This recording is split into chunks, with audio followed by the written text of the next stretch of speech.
हाय students, मैं Sabajit the nice coaching campus by Sabajit sir में आपका स्वागत है।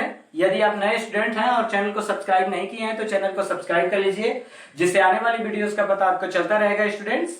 और सबसे पहले मैं बता दे रहा हूं कि स्टूडेंट्स आज ढेर सारे कमेंट में आ रहे थे कि सर कक्षा 11 का क्लास स्टार्ट करिए, कक्षा 9 का क्लास स्टार्ट करिए। सभी स्टूडेंट्स इसमें कॉल कर रहे थे।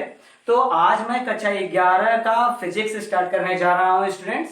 तो स्टूडेंट कक्षा 11 के जो स्टूडेंट्स होंगे इसे बेटर ढंग से पढ़ेंगे आप और क्रम से इसकी जानकारी लेंगे। आइए विज्ञान में, भौतिक विज्ञान में हम पहले लेसन पे चलते हैं, जिसका नाम है भौतिक जगत, फिजिकल वर्ल्ड्स। तो जब फिजिकल वर्ल्ड में आएंगे, ठीक है, तो भौतिक जगत में जब आते हैं तो सबसे पहले हम अध्ययन करेंगे विज्ञान, ठीक है। और विज्ञान में आते हैं जिसकी अंग्रेजी होती है स्टूडेंट्स विज्ञान, जिसकी अंग्रेजी होती है साइंस, SCIENCE, साइंस, ठीक है। तो विज्ञान को पढ़ने के पश्चात हम पढ़ेंगे विज्ञान के प्रकार में कि विज्ञान कितने प्रकार का होता है, ठीक है स्टूडेंट्स। तो विज्ञान के दो प्रकार हैं, एक सजीव विज्ञान जिसमें हम सजीवों का अध्ययन करते हैं, सजीव विज्ञान, और दूसरा निर्जीव विज्ञान जिसमें हम निर्जीवों का अध्ययन करते हैं स्टूडेंट्स, निर्जीव विज्ञान, ठीक है, जिसमें हम निर्जीवों का अध्ययन करेंगे।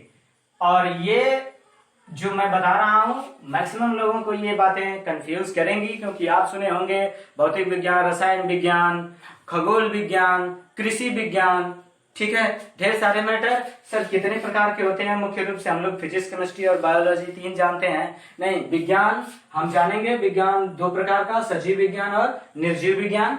सजीव विज्ञान में आते हैं स्टूडेंट्स, तो सजीव विज्ञान 2 प्रकार से जाएगा। पहला होगा आपका जंतु विज्ञान, ठीक है, जंतु विज्ञान जिसमें जंतुओं का अध्ययन किया जाता है, ठीक है। और दूसरा होगा वनस्पति विज्ञान या पादप जगत में आते हैं ये वनस्पति विज्ञान, ठीक है स्टूडेंट्स। और इधर आते हैं निर्जीव विज्ञान को बांटते हैं स्टूडेंट्स।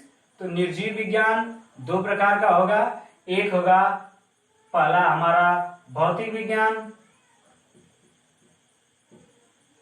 और दूसरा रसायन विज्ञान, ठीक है स्टूडेंट्स। या पूरा इधर करके हम थोड़ा सा लिख देते हैं रसायन विज्ञान, ठीक है। इधर भौतिकी कर देते हैं तब भी हो जाएगा भौतिकी या भौतिक विज्ञान, ठीक है स्टूडेंट्स। अब बात आती है तो जैसे कृषि विज्ञान के अंतर्गत रासायनिक चीजों का प्रयोग करते हैं, तो रसायन विज्ञान में हम आ जाएंगे। तो रसायन विज्ञान में आपको फिजिकल केमिस्ट्री पढ़ाई जाती है, ऑर्गेनिक पढ़ाई जाती है, ठीक है, कार्बनिक रसायन, अकार्बनिक रसायन। तो ये केमिस्ट्री के अंतर्गत अलग से आ जाएंगे कार्बनिक चीजों का। इसमें जैसे खगोल विज्ञान के अंतर्गत आएंगे तो ये फिजिक्स के पार्ट्स में आ सकते हैं स्टूडेंट्स, आ जाएंगे, इलेक्ट्रॉनिकी आ जाएगी। तो ये सब इसके नीचे डिवाइडेशन होगा स्टूडेंट्स, इधर वनस्पति विज्ञान, इधर जंतु विज्ञान। अब दोनों को जानते हैं, अब क्रम से जानते हैं कि ये सारी चीजें हैं क्या, इसको हम बढ़िया से समझते हैं।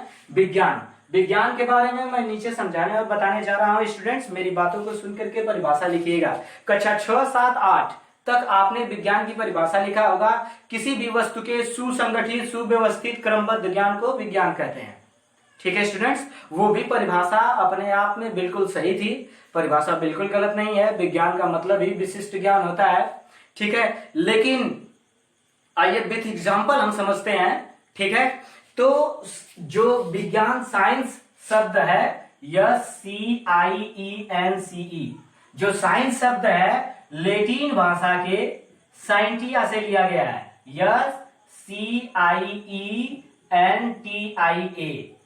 कुछ लोग इसे सिंटिया भी पढ़ते हैं या साइंटिया से लिया गया। और साइंटिया का अर्थ होता है जानकारी प्राप्त करना, जानना या जानकारी प्राप्त करना।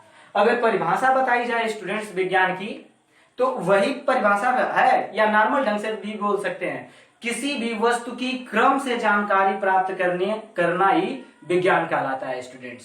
जैसे अगर हमें बल्ब के बारे में जानकारी प्राप्त करनी होगी स्टूडेंट्स, तो बल्ब में आप क्रम से सबसे पहले रांगा लगाओगे, फिर इसके पास चपड़ा लगाओगे, फिर पीतल की टोपी लगाओगे, ठीक है स्टूडेंट्स।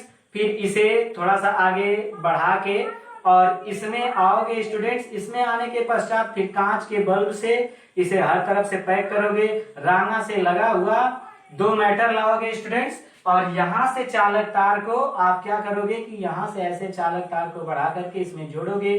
देखिए ये सारी प्रक्रियाएं हमारी क्रम से हो रही हैं स्टूडेंट्स, ठीक है। जब यह बल्ब बन गया, आप आसानी से बोलते हो कि बल्ब किसकी देन है? विज्ञान की देन है।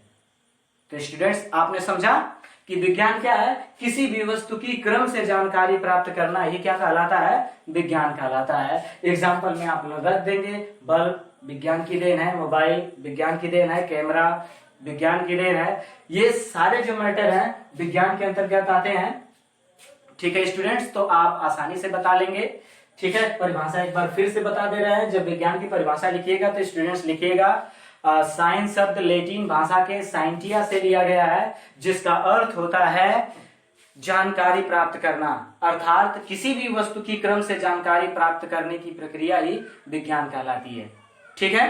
अब विज्ञान में उदाहरण में आप दे देंगे विद्युत बल्ब, जनरेटर, मोबाइल, कैमरा इत्यादि, ये सब विज्ञान की देन है स्टूडेंट्स। अब इसके पश्चात आते हैं विज्ञान के प्रकार में। तो मैंने बताया कि दूसरा विज्ञान सजीव विज्ञान है, यानी सजीव विज्ञान की आपसे परिभाषा सजीव मतलब जीव युक्त, यानी विज्ञान की वह शाखा जिसके अंतर्गत जीव द्रव्यों का अध्ययन किया जाता है, यानी जिन पदार्थों में जीव द्रव्य पाए जाते हैं, ठीक है, सजीव विज्ञान के अंतर्गत आता है। और सजीव विज्ञान 2 प्रकार का होता है, एक जंतु विज्ञान, दूसरा वनस्पति विज्ञान। आइए स्टूडेंट्स हम जंतु विज्ञान के बारे में आपको बताते हैं। अब तो ये हो गया, तो इसे मिटाते हैं स्टूडेंट्स। ये आपने नोट कर लिया होगा, मेरी पूरी बातों को सुन करके आप परिभाषा को लिखिएगा, ऊपर की परिभाषा होके और यहाँ तक उदाहरण भी होके।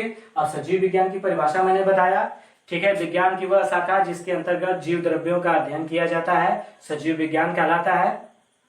यानी अब आते हैं जंतु विज्ञान, वनस्पति विज्ञान, ये 2 प्रकार का होगा। जंतु विज्ञान का मतलब जूम,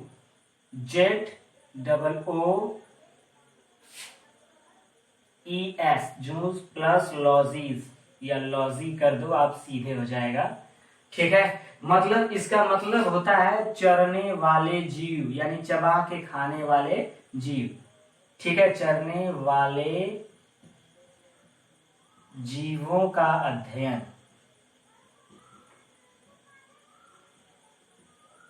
ठीक है।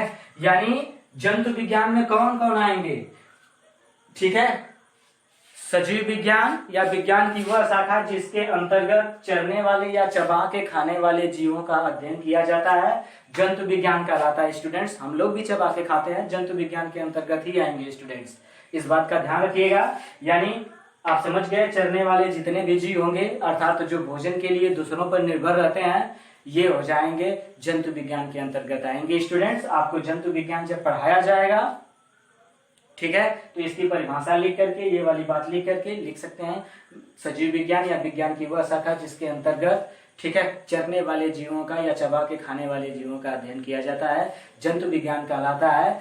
इस के अंतर्गत ऐसे जीव आते हैं जो भोजन के लिए दूसरों पर निर्भर रहते हैं स्टूडेंट्स, ठीक है। अब आते हैं इसके बाद, अब ये हो गया जंतु विज्ञान। जंतु विज्ञान के बाद आते हैं वनस्पति विज्ञान में, ठीक है। वनस्पति विज्ञान को ये बॉटेन से लिया गया है, BOTEN, ठीक है। बॉटेन, बॉटेन मतलब होगा साग, भोजपुरी भाषा में हम लोग इसे साग बोलते हैं, ठीक है।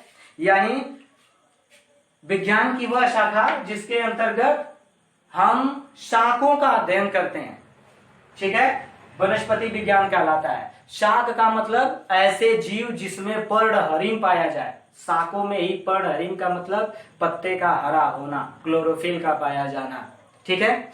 विज्ञान की वह शाखा जिसके अंतर्गत शाकों का अध्ययन किया जाता है, ठीक है, वनस्पति विज्ञान कहलाता है। इसके अंतर्गत पेड़, छोटे बड़े पौधे, छोटे बड़े पेड़, घास फूस, जितनी भी आती हैं, जिन जिन यानी सभी पौधे पेड़ जिसमें क्लोरोफिल पाया जाए, वनस्पति विज्ञान के अंतर्गत अध्ययन किया जाता है स्टूडेंट्स। अब इसके पश्चात हम आते हैं, ठीक है स्टूडेंट्स, आते हैं हम निर्जीव विज्ञान में, यानी निर्जीव विज्ञान की वह शाखा जिसके अंतर्गत हम निर्जीवों का अध्ययन करते हैं। ठीक है, फिजिक्स में हम निर्जीवों का ही अध्ययन करेंगे और केमिस्ट्री में भी निर्जीवों का ही हम अध्ययन करेंगे, अर्थात डेड होगा जिसपे हम सर्च करके कोई केमिकल वगैरह भी बना सकते हैं, या भौतिक अंदर होने वाली जो घटनाएं होंगी फिजिकल वर्ल्ड में, ठीक है, भौतिक जगत के अंतर्गत होने वाली घटनाएं होंगी उसके, यानी निर्जीव विज्ञान की वह शाखा जिसके अंतर्गत निर्जीवों का अध्ययन किया जाता है। ठीक है, विज्ञान की वह शाखा जिसके अंतर्गत निर्जीवों का अध्ययन किया जाता है, निर्जीव विज्ञान कहलाता है। आइए ये इसके फर्स्ट प्रकार में आते हैं जो हमें मुख्य रूप से फिजिक्स पढ़नी है। ठीक है, जब फिजिक्स के बारे में आएंगे तो लिखेंगे फिजिक्स या भौतिक विज्ञान, हमारी हेडिंग होगी भौतिकी या भौतिक विज्ञान। ठीक है स्टूडेंट्स, जो भौतिक विज्ञान हमारी अंग्रेजी है, अरे भौतिक विज्ञान है हमारा हेडिंग और इसकी अंग्रेजी होगी फिजिक्स, PHYSIS। ठीक है, जो फिजिक्स शब्द है वो ग्रीक भाषा के फ्यूसिस से लिया गया है। फ्यूसिस का मतलब होता है FUSIS और फ्यूसिस का मतलब प्रकृति विज्ञान। ठीक है, यानी प्रकृति में होने वाली संपूर्ण घटनाओं का अध्ययन किया जाता है। ठीक है, फिर से परिभाषा सुन लीजिए भौतिक विज्ञान की। भौतिक विज्ञान हेडिंग लिखेंगे और लिखेंगे फिजिक्स शब्द, भौतिक विज्ञान जिसका अंग्रेजी फिजिक्स होता है, और फिजिक्स शब्द ग्रीक भाषा के फ्यूसिस शब्द से लिया गया है जिसका अर्थ होता है प्रकृति विज्ञान, अर्थात इन्वर्टेड कामा में लिखेंगे भौतिक विज्ञान विज्ञान की वह शाखा है, ठीक है, जिसके अंतर्गत प्रकृति में होने वाली संपूर्ण घटनाओं का अध्ययन किया जाता है। ठीक है, या प्रकृति में होने वाली घटनाओं का अध्ययन किया जाता है, भौतिक विज्ञान कहलाता है। या करके बुक में स्पष्ट रूप से परिभाषा दिया है, भौतिक विज्ञान विज्ञान की वह शाखा है जिसके अंतर्गत, ठीक है, अब उनका नाम ले लेंगे स्टूडेंट्स, गुरुत्वाकर्षण, विद्युत, चुंबक, घर्षण एवं अन्योन घटनाओं का अध्ययन किया जाता है। अन्योन का मतलब अन्य और जितनी भी घटनाएं होंगी स्टूडेंट्स उनका अध्ययन किया जाएगा। ठीक है, तो इसे भौतिक विज्ञान कहते हैं। यानी ये जो किताबी परिभाषा है, इसे एक बार फिर से, दोनों परिभाषाओं को एक बार फिर से सुन लीजिए। पहली परिभाषा मैंने बताई, भौतिक विज्ञान विज्ञान की वह शाखा है जिसके अंतर्गत प्रकृति में होने वाली संपूर्ण घटनाओं का अध्ययन करते हैं। ठीक है, भौतिक विज्ञान कहलाता है। और दूसरा, या करके दूसरी परिभाषा, भौतिक विज्ञान विज्ञान की वह शाखा है जिसके अंतर्गत विद्युत, चुंबक, घर्षण एवं अन्योन घटनाओं का अध्ययन किया जाता है, भौतिक विज्ञान कहलाता है। ठीक है स्टूडेंट्स, तो अब भौतिक विज्ञान के बाद हमारा दूसरा प्रोसेस आएगा रसायन विज्ञान। ठीक है, ये केमिया शब्द से बना है केमिस्ट्री। ठीक है, जो रसायन विज्ञान के अंतर्गत आएगा। तो अब रसायन विज्ञान में रसायन विज्ञान वाले सर जी आपको बताते रहेंगे, इन सारी बातों का मैटर आप अन्य सब्जेक्ट के सर जी वाले लोगों से पढ़ते रहिएगा। ठीक है, अब हम आते हैं भौतिक विज्ञान के अंतर्गत, हमने भौतिक विज्ञान की भी परिभाषा पढ़ ली। अब भौतिक विज्ञान के बाद स्टूडेंट्स आप इसे शॉर्ट स्क्रीन मार लीजिएगा जरूर। ठीक है, मैं थोड़ा सा एक तरफ हो जा रहा हूं, पूरे विवरण को शॉर्ट स्क्रीन मार लीजिए स्टूडेंट्स। अब आपका शॉर्ट स्क्रीन हो गया होगा स्टूडेंट्स, नहीं हुआ है तो एक बार फिर से बोल रहा हूं, पूरे का शॉर्ट स्क्रीन मार लीजिए, केवल मैं बताने जा रहा हूं और आप ये समझेंगे कि सर कैसे बोलने जा रहे हैं। मैं ये भी बोलने जा रहा हूं कि आपका भौतिक जगत आज पहला लेसन समाप्त होता है। ठीक है स्टूडेंट्स, कैसे? Under 5 minute. देखिए 5 मिनट के अंतर्गत ये सारा भौतिक विज्ञान के अंतर्गत हमने आपको जंतु विज्ञान, वनस्पति विज्ञान, भौतिक और रसायन से, इनके नॉर्मल बातों से आपको परिचय कराया है स्टूडेंट्स।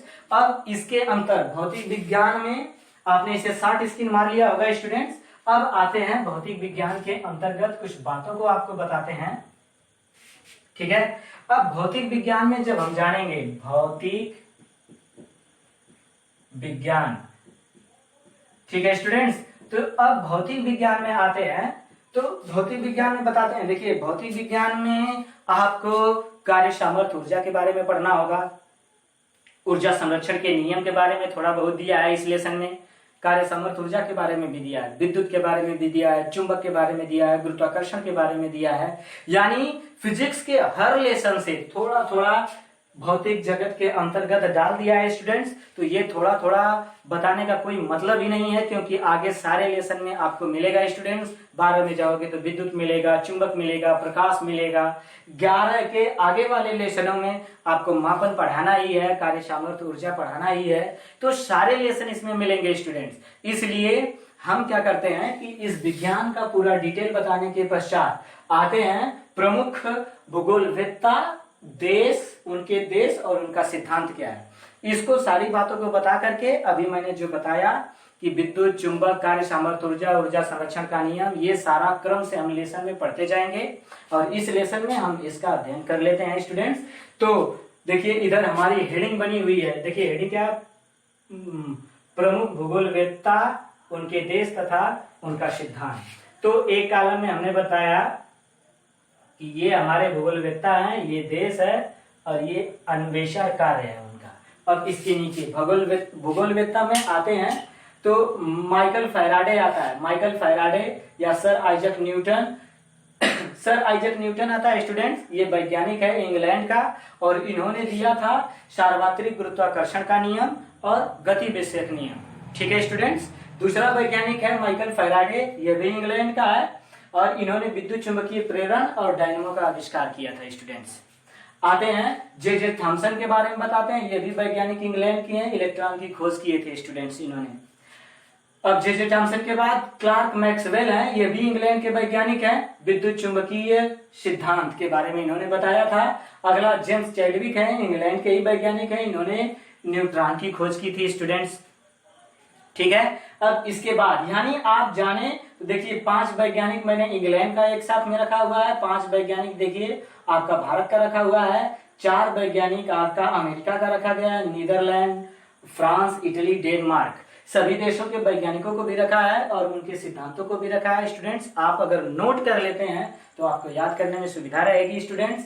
जैसे सीवी रमन भारतीय वैज्ञानिक है स्टूडेंट्स, देखिए देश का नाम भारत, प्रकाश प्रकीर्णन संबंधी रमन प्रभाव के बारे में इन्होंने बताया था। जगदीश चंद्र बोस जो थे ये भी भारत के वैज्ञानिक, अति लघु रेडियो तरंगों की खोज करने में होमी जहांगीर भाभा भारत के वैज्ञानिक, कॉस्मिक किरणों की सोपानी प्रक्रम के बारे में बताया था इन्होंने स्टूडेंट्स। सत्येंद्र नाथ बोस ये भी भारत के हैं, क्वांटम सांख्यिकी के बारे में बताया था। यश चंद्रशेखर जो है ये भी भारत के वैज्ञानिक है, तारों की संरचना तथा इनके विकास के बारे में बताया था स्टूडेंट्स।